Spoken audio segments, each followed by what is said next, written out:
Olá, sejam bem-vindos a mais um encontro do Livro dos Espíritos e, dando continuidade ao nosso estudo, hoje vamos falar sobre as considerações e concordâncias bíblicas referentes à criação. Não é uma questão com resposta, pois Kardec faz uma explanação referente aos textos sagrados, o Gênesis de Moisés, trazendo o conhecimento científico e a importância de nos livrar das crenças, mas segue-se no item 59. A Gênese é uma obra mediúnica e muitos não tinham o entendimento para a época, por isso a alegoria. Jesus também falava assim, através de alegorias, como as passagens do Evangelho, dando uma figura de linguagem ao que dizia. Ao falar de Adão como o primeiro homem, é muito provável que tenha ocorrido em um lugar isolado, onde provavelmente iniciou a sua própria descendência, pois Adão e Eva tiveram 2 filhos, Caim e Abel. Assim nos foi passado, e que Caim matou Abel e fugiu com medo de ser pego. Mas fugiu de quem? Quem eram essas pessoas? E ele foi morar em outra cidade. Assim é o que podemos entender. No Gênesis, a Terra é colocada como o centro do universo. O Sol foi criado bem depois. Com um detalhe: a Terra não gira. Na Bíblia diz que o mundo foi criado em 6 dias e que o tempo da Terra é de 4.000 anos antes da era cristã. O que entendemos por dias é uma volta que a Terra dá em seu próprio eixo, completando assim o movimento de rotação. Um dia, e a Terra teria saído do nada. Para a ciência e para nós também, o nada não existe e sabemos que tudo deriva de uma causa. A geologia nos prova que a formação do globo está gravada no mundo fóssil e que os dias da criação representam, na verdade, períodos geológicos, e cada período com um tempo de centenas de milhares de anos. O Papa Pio XII e João Paulo II já se declararam a favor das ideias do evolucionismo.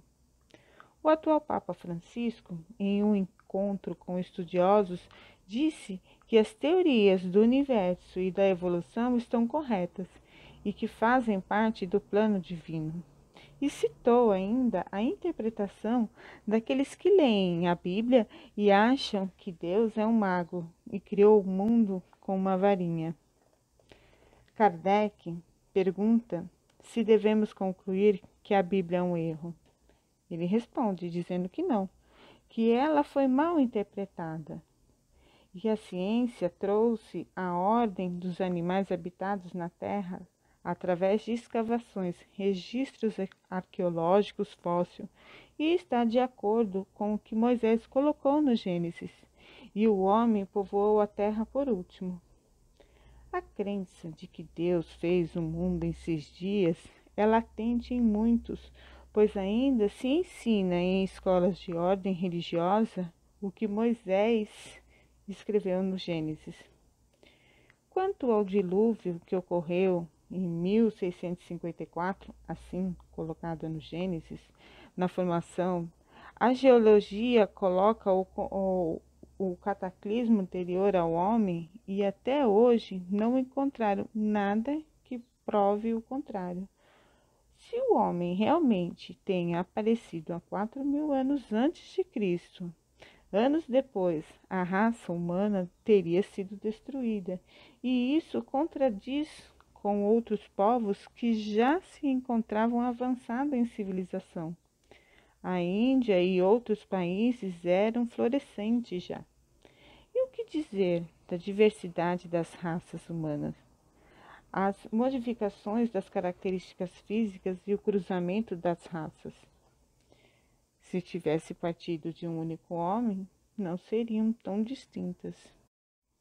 É muito provável que esse dilúvio se deu de forma local, e esses povos, na época, não tendo o conhecimento do tamanho da Terra, atribuíram o fato àquela região como se tivesse acontecido no mundo, na verdade, no mundo deles.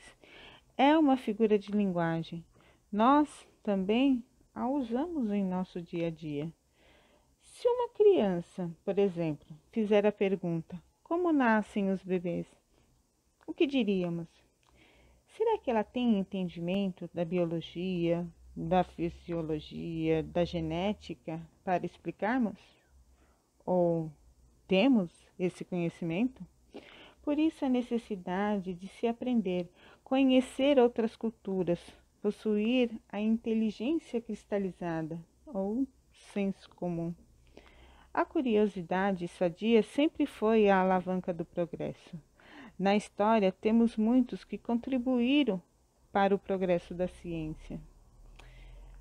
Para nossa reflexão, tem uma frase de Einstein que diz o seguinte: a ciência sem religião é manca, e a religião sem a ciência é cega. Quando ele diz que a ciência sem religião é manca, é porque tem muitas coisas que a ciência não explica e que a religião dá o sentido. E quando diz que a religião sem a ciência é cega, é o que nós estamos vendo aqui nos textos. O quanto a ciência veio nos mostrar que tudo aquilo que está ali no Gênesis foi escrito de uma forma alegórica. E os povos da época não tinham entendimento para essas colocações que foram feitas. E quanto a nós? Quais são as crenças que limitam o nosso pensar? Muita paz e que possamos nos encontrar em breve.